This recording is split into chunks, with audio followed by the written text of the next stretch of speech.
Good evening, everyone. Welcome to Guidely. So, how are you all doing? I hope all of you are doing good. So, I'm also hoping that all of you have been able to meet your first quarter targets for your respective banks. And similarly, I want you guys to set a target for your professional development also by cracking JIB for the November attempt to 2025. So that's your target for this quarter. All right. So I will be teaching you principles and practices of banking from JAIIB. Okay. And today it's a special session where we are going to discuss everything about the syllabus, expert strategy, and some sample MCQs from the previous years and the kind of questions which are asked in the paper. तो basically आपको आज थोड़ा इस subject के बारे में idea लग जाएगा, सिलेबस क्या है, किस तरह के क्वेश्चंस पूछे जाते हैं. So for all of you who are new to the channel, new to the JIB preparation, and those who are already into the preparation, this session is going to be very, very useful for all of you. All right, so let's start with the class. A brief introduction I would like to give for myself. My name is Shikha. I am a graduate from Sri Ram College of Commerce. After that, I've done my masters also from University of Delhi. And just like you guys, I have been a banker for 5 years with the public sector bank. And now I'm returning back to my passion for teaching. And I'm also JAIB and CAIB certified. So I hope that I'm able to help you guys with the preparation. All right, so let's start with the class. Also, I would also like to tell you guys that we have a foundation batch going on already. वहाँ पे आप हमारे YouTube के videos देख सकते हैं. Classes already चल रही हैं. IE&FS की, AFM की, RBWM की and PPB अब मैं आपको पढ़ाने वाली हूँ. All right, so for your JIB exam, you have 4 subjects, right? All of you know that. And here we have written the number of chapters which are there in all 4 subjects. So Indian economy and Indian financial system, then you have PPB that we are going to talk about today, AFM and retail banking and wealth management. So आप जैसा देख पा रहे हैं, PPB has the maximum number of chapters. So it is quite a lengthy subject that ways. And it is mostly theoretical. तो आपके इसमें जो questions आते हैं theoretical ही आते हैं या थोड़े case study based questions आते हैं. So basically you have to understand that in JAIIB they do not ask you very direct questions.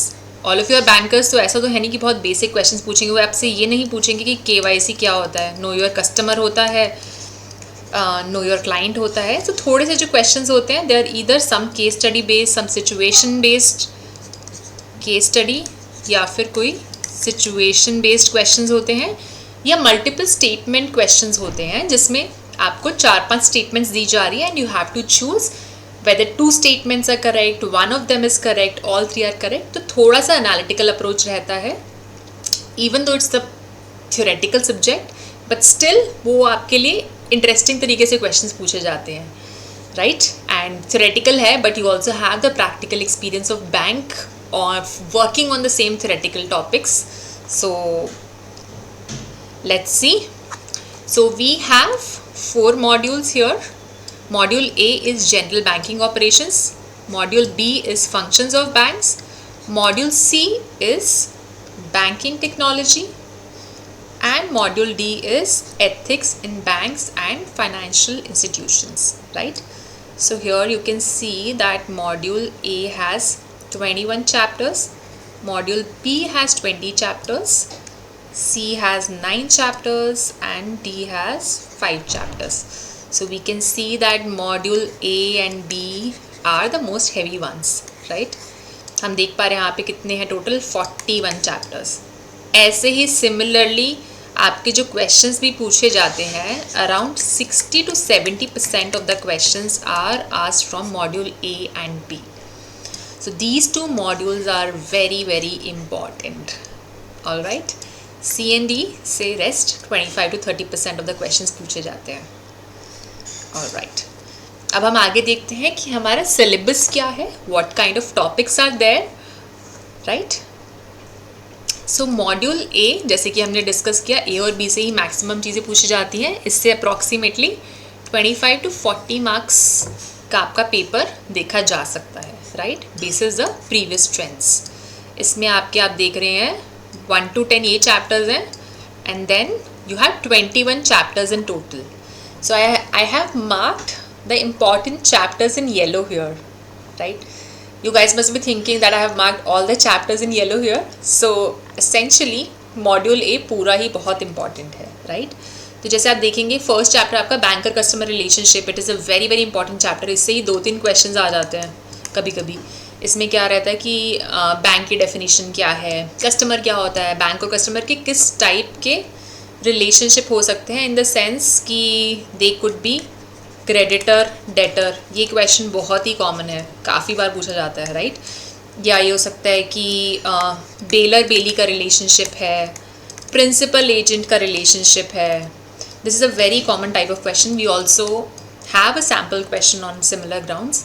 So chapter 1 is very very important. Second we have is AML KYC guidelines.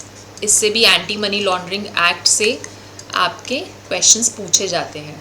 It is also very very important. Third is operational aspects of KYC. इसमें आपका क्या आ जाता है, KYC में क्या क्या होता है. इसमें OVD से भी क्वेश्चंस पूछे जाते हैं, officially valid documents, right. You all know that. थोड़ा और डिटेल में हम पढ़ेंगे इसमें. वेरियस टाइप्स ऑफ कस्टमर्स के कौन से अकाउंट्स होते हैं, कासा, सेविंग, ठीक है, ग्रीन डिपॉजिट्स हो गया, उससे क्वेश्चन पूछा जाता है, राइट. ये अब आ गया आपका operational aspects of handling, clearing, collection, cash. इसमें आपका CTS से रिलेटेड क्वेश्चन पूछा जा सकता है, चेक से रिलेटेड क्वेश्चन पूछे जाते हैं. That is also an important area. Check से रिलेटेड आपके क्वेश्चन किस तरह के पूछे जाते हैं कि आपका चेक का एक डेट दे दिया गया है कि इस डेट का चेक इशूड है, उसका ड्यू डेट क्या है, स्टेल चेक क्या होता है. वो थोड़ा सा आपका स्टेटमेंट फॉर्म में, नंबर ऑफ डेज़ के फॉर्म में इन दिस एस्पेक्ट पूछा जाता है. It is not a very direct question, but if you have studied it well you'll be able to answer it. थोड़ा सा बस carefully you have to read the question. banker special relationship, NRI NRO से भी काफ़ी questions पूछे जाते हैं, right. so that is one other important topic you have to.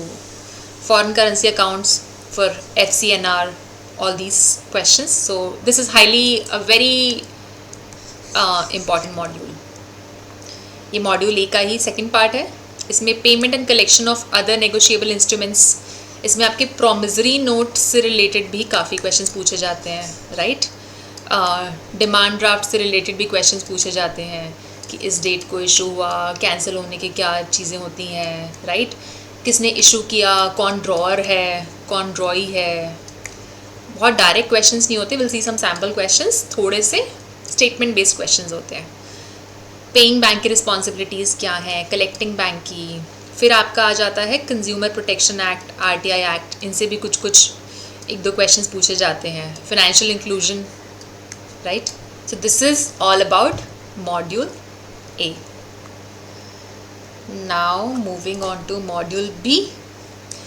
Module B से भी आपके अच्छे खासे क्वेश्चंस पूछे जाते हैं, राइट. अब आपका जो मॉड्यूल बी है ये क्या है, that is more towards lending. So those of you who are working in the lending department, this module is going to be easier for you relatively. तो आपका जो पहला ही चैप्टर है इट इज़ वेरी इंपॉर्टेंट कि credit facilities किस किस type की होती हैं. वर्किंग कैपिटल हो सकती है. वर्किंग कैपिटल से काफ़ी क्वेश्चंस आते हैं कि ऑपरेटिंग साइकिल क्या होती है, राइट.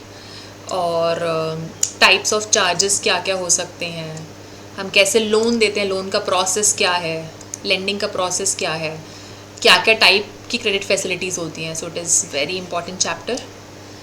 असेसमेंट, ठीक है, दिस इज़ मोर थ्योरी. इससे एज सच कोई बहुत ज़्यादा क्वेश्चन नहीं बनता भी तो आप वैसे भी आंसर कर सकते हैं. Operational aspects, this is also very important. Types of collaterals and there characteristics, ठीक है. आपकी क्या क्या टाइप की कोलैटरल हो सकती हैं. EM हो सकती है, equitable mortgage. then you could have some residential properties, right. you could have some stock, so all those kinds of things. Modes of charging securities, hypothecation, pledge, ये सब से आपका क्वेश्चन बहुत पूछा जाता है कि क्या हाइपोथिकेशन चार्ज होता है, क्या प्लेज होता है. So this is highly important. NPA is another very very important chapter, right.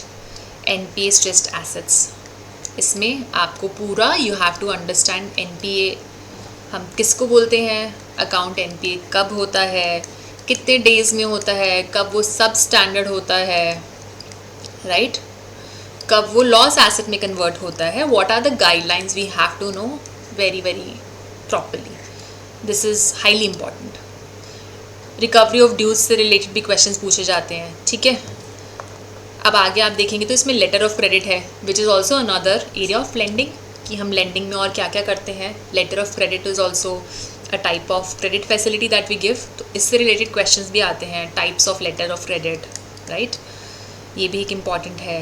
ये आपका हो गया credit card, home loans, agriculture finance, MSME, government sponsored schemes आप लोग कर भी रहे होंगे शायद ब्रांचेस में. APY, PMSBY, all these are also questions asked because these are high priority schemes for the government, right.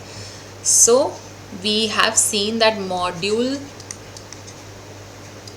A and B का हमने समझ लिया है कि किस तरह का टॉपिक्स है and what kind of questions are asked. थोड़ा सा हमने एक बेसिक आइडिया ले लिया है कि कितनी वेटेज है दोनों मॉड्यूल्स में, किस तरह के क्वेश्चंस आते हैं. It will give you some idea about आप अभी किस स्टेज पे हैं और आपको कितना टाइम देना है प्रेपरेशन के लिए, right. And all of this information जहाँ मैंने आपके ये इंपॉर्टेंट टॉपिक्स मार्क किए हैं, you can get access to this PDF also. For that you can join our Telegram channel. You will find the link in the description box. Now moving on to module C. Module C is more about digitization, right. Digitisation of banking. तो इसमें जितना भी digitisation से related concept है वो सब है कि आपका CBS हो गया, ठीक है, EFT, NPCI के डिजिटल पेमेंट्स क्या हैं, प्रीपेड इंस्ट्रूमेंट्स क्या हैं, ब्लॉकचेन भी आपका इसमें है. This is the syllabus for module C. Cyber fraud, बहुत सारे साइबर फ्रॉड्स हमें ब्रांचेस में देखने को मिलते हैं आजकल, right. That is the biggest concern of bankers these days. So that is also under module C. ठीक है. E-Rupee क्या है, FinTech, RBI क्या नए डिजिटल प्रोडक्ट्स लेके आ रहा है, that is all about module C, right. Now coming to the easiest module, ठीक है. ये आपका सबसे easy module है और सबसे less weightage भी है इसकी, right. This is about ethics जो आपको वर्क प्लेस पे मेंटेन करने पड़ते हैं, right. So workplace ethics. So इसमें बेसिकली यही है कि एज अ बैंकर आपको क्या क्या चीज़ें इंडिविजुअल लेवल पे एज एन एम्प्लॉय आपकी रिस्पॉन्सिबिलिटीज़ क्या हैं, ड्यूटीज़ क्या हैं. तो it is more in the general sense. So it is relatively a lighter module जो थोड़ा सा आप अपने कॉमन सेंस से भी आंसर कर सकते हैं. But for the first 2 modules A and B you have to prepare well to be able to answer the questions. All right. So this is a brief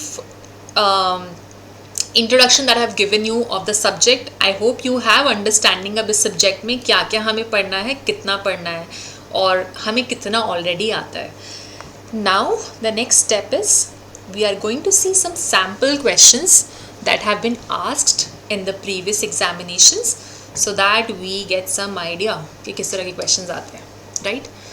So we have question number 1 here which says when a bank lends money to the corporate person the relationship between them is off. Sorry, this is some mistake here.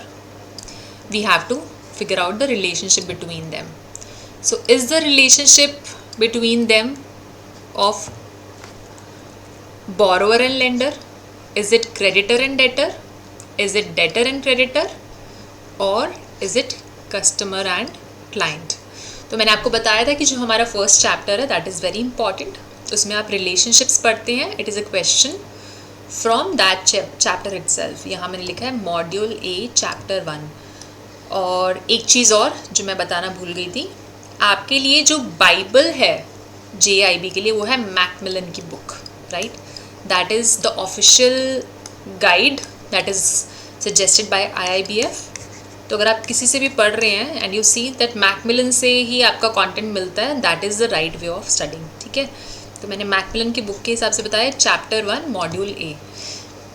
Coming back to the question, तो अगर bank ने किसी corporate को पैसा दिया तो क्या relationship है उनका रिलेशनशिप क्या होगा? क्रेडिटर एंड डेटर का, ठीक है? कैसे? बैंक पैसा दे रहा है तो बैंक क्या हुआ? क्रेडिटर, और जिसको पैसा मिल रहा है वो कौन हुआ? डेटर. आई होप आप लोगों को क्रेडिटर और डेटर पता है. Debtor is someone who owes money, creditor is someone who is owed money. तो क्या होता है कि जिसको पैसा मिलने वाला वो क्रेडिटर है, जिसको पैसा देना है वो डेटर है. A lot of people I see get confused between creditor and debtor, especially people who are not from commerce backgrounds. So how you can probably remember this is, creditor क्या होता है? आपके अकाउंट में salary मान लो आती है तो credit होती है, that means you have money. तो somebody who has money वही lend कर सकता है. तो इस तरह से आप याद कर सकते हैं कि that is a creditor and the other side is a debtor. तो आपका जो रिलेशनशिप हुआ that is of a creditor and debtor, right? Moving on to the next question. See this is from module A chapter 6, ठीक है? Module A से ही दूसरा question है, पूछा गया आपके एग्जामिनेशन में. A bank is implementing CTS for its cheque processing operations. Which of the following statements about CTS are correct? पहला क्या है? CTS is a system for processing checks electronically to speed up the clearance process, which is correct. Under CTS, physical presentation of check is required at the clearing house. Is this right or no? No. We all know CTS लाया ही किस लिए गया था? पहले banks में क्या होता था? फिजिकल प्रेजेंटेशन ऑफ चेक्स होता था. सब क्लियरिंग हाउस पहुंचते थे. One person use to have this duty कि क्लियरिंग हाउस जाना है, चेक क्लियर करा के आने हैं, right? You must have heard this from your seniors कि हम तो ऐसे किया करते थे, आप लोग अब CTS कर रहे हो. सो CTS का फ़ायदा यही है कि आपको ये फिजिकल प्रेजेंटेशन नहीं करना है. Third is CTS aims to reduce the time and cost associated with check clearing, which is absolutely right. So 1 and 3 are true. So our answer here is answer A, right? Which is 1 and 3 are true. Now moving on to question number 3. ये जो आपका question है chapter 6 से है. This is on the lending side. Okay, right? Loan accounts of mister X are overdrawn. Overdrawn का मतलब क्या होता है? मान लो आपने मिस्टर एक्स को 1 लाख का लोन दिया, ठीक है? उनको अब 5,000 की EMI, 5,000 का लेट से इंटरेस्ट देना था नेक्स्ट मंथ, ठीक है? 5,000 का, एंड ड्यू डेट पे उन्होंने अपना इंटरेस्ट नहीं दिया, तो उनके अकाउंट में अब बैलेंस कितना है? 1,05,000. So this is an overdrawn account. आपका मंथ एंड में बैलेंस 1 लाख ही रहना चाहिए था, उस पर आपको इंटरेस्ट जो था वो पे कर देना चाहिए था. सो this is an overdrawn account. अब वो क्या बोल रहा है कि अगर अकाउंट ओवरड्रॉन है तो बैंक को क्या करना चाहिए? पहला है the banks lawyer issues a legal notice containing various details of the loan accounts. Yes, bank के पास राइट होता है कि जब कोई रिकवरी नहीं होती है तो बैंक एक लीगल नोटिस भेजता है क्लाइंट को कि आपका ये अकाउंट ओवरड्यू है, प्लीज़ पे ऑन टाइम. दूसरा क्या है? The bank discusses the matter with guarantor with complete details of the loan account.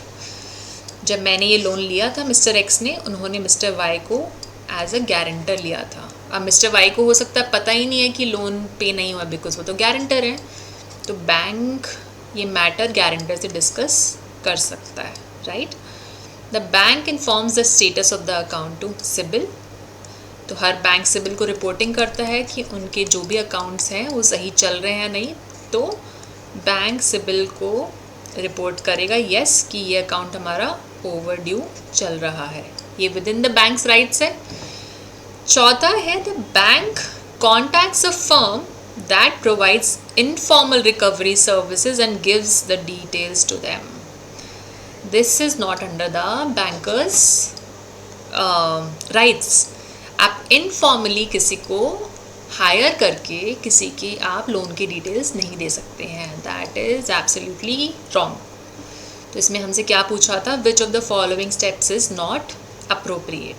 So our answer is D is not at all appropriate. Right.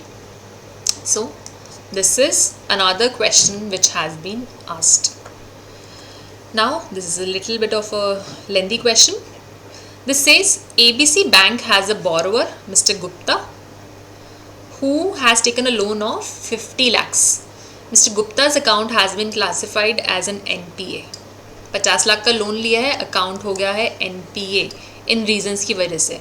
पहले महीने में he missed his loan repayment और account overdue हो गया. In the second month भी उन्होंने पे नहीं किया. थर्ड मंथ में भी पे नहीं किया. फोर्थ मंथ में mister Gupta missed his payment again. 4 महीने तक पे नहीं किया. पहली बात तो आपका NPA तो हो ही गया. NPA कब होता है, जब तक 90 डेज तक पेमेंट नहीं होती है किसी अकाउंट में, तो वो NPA हो जाता है. That became an NPA. ठीक है. उसके बाद क्या है, 5th मंथ में भी ओवरड्यू है. 6th मंथ में वो पार्शियल पेमेंट कर देते हैं 10 lakhs की, बट लेट्स से उनको पे करना था 15 lakhs, तो पूरा तो उन्होंने अभी भी पे नहीं किया है. Account will remain in the category of NPA only. जब तक पूरा पे नहीं होता तो अकाउंट स्टैंडर्ड नहीं होता है. Some of you would already know this. अब 7 मंथ में वो क्या बोल रहे हैं, 7 मंथ में उन्होंने फिर से पे करना बंद कर दिया. ठीक है, ये है इनकी कहानी. अब क्वेश्चन क्या है, how should ABC bank classify mister Gupta's loan account at the end of month 7. 7th month के एंड पे अब इसको हम कैसे क्लासिफाई करेंगे. तो ये तो इस्टेब्लिश हो चुका है that the account is an NPA account. 7 month 4 months के बाद ही ये NPA हो गया था. राइट. आप जब NPA के बारे में पढ़ेंगे, या अगर ऑलरेडी कुछ लोग जानते हैं, अप टू 3 months 90 days तक ना दो तो NPA हो जाता है. And still if the account remains overdue for the next 12 months it is called as a सब स्टैंडर्ड एसेट. 12 months से ऊपर हो जाता है तो फिर ये रहता है डाउटफुल एसेट्स में 3 years and then into a loss asset. Right. So here our answer is sub standard asset. 7 month तक नहीं हुआ payment, so it is a सब standard asset. So this is a good question you see. Right. थोड़ा आपको पढ़ना पड़ेगा, दिमाग लगाना पड़ेगा. It is not a very straightforward question. This is from module A chapter 28. Last question for today. Why do banks require customers to provide an indemnity when issuing a fresh demand draft और travellers cheque to replace a lost one. तो bank में जैसे हम देखते हैं DD या FD करते हैं हम, तो कभी कभी कस्टमर्स क्या कहते हैं, हमारी जो है ना फिज़िकल रिसीट जो आपने दी थी वो तो गुम हो गई. ठीक है. दे आर लाइक, हम तो आए हुए हैं, प्लीज़ हमारी FD के पैसे हमें दे दो, रिलीज़ कर दो. व्हाट डू यू से. आप क्या बोलोगे, हाँ आप आए हुए हो, साइन कर दो, एक कागज़ पे लिख के मुझे दे दो कि हाँ ये तो मेरा ही है and I release your payment. No. उस केस में बैंक क्या बोलता है, हमें एक इंडेमनिटी बॉन्ड चाहिए. ठीक है. हर बैंक का एक अपना इंडेमनिटी बॉन्ड का फॉर्मेट होता है. उसका पर्पस क्या होता है, वो ये पूछा जा रहा है इस क्वेश्चन में. क्या उसका पर्पस होता है, बैंक एक एडिशनल फीस चार्ज करना चाहता है, क्या बैंक ये चाहता है कि जो इंस्ट्रूमेंट लूज़ हो चुकी है उसे कोई और आके क्लेम ना कर ले फ्यूचर में, जिसको ये मिलता है, और let's say the same customer comes back with the FD and says कि यार आपने तो पेमेंट की ही नहीं, I have the physical receipt. अगर की होती तो आप मुझसे ले चुके होते receipt. To ensure the customer understands the terms to maintain customer records. इसका आंसर क्या है, आंसर है B. ये हम किस लिए करते हैं, so that in future no one else comes and says कि अरे ये तो पैसा मुझे दे दो, मेरे पास ये FD है. Right.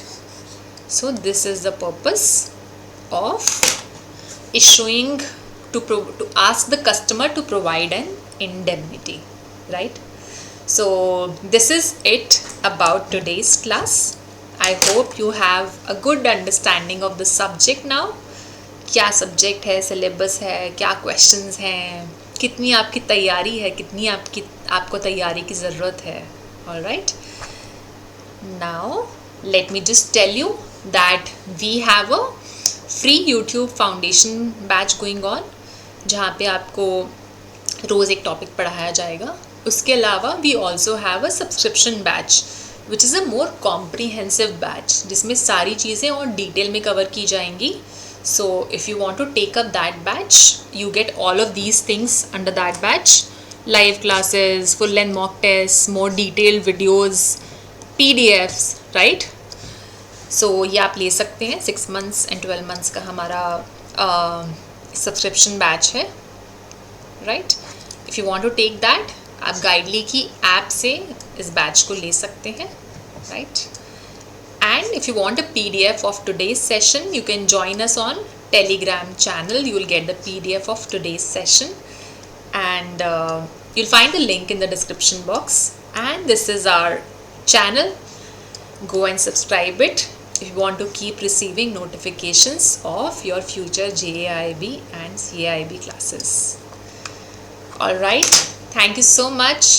Have a good day.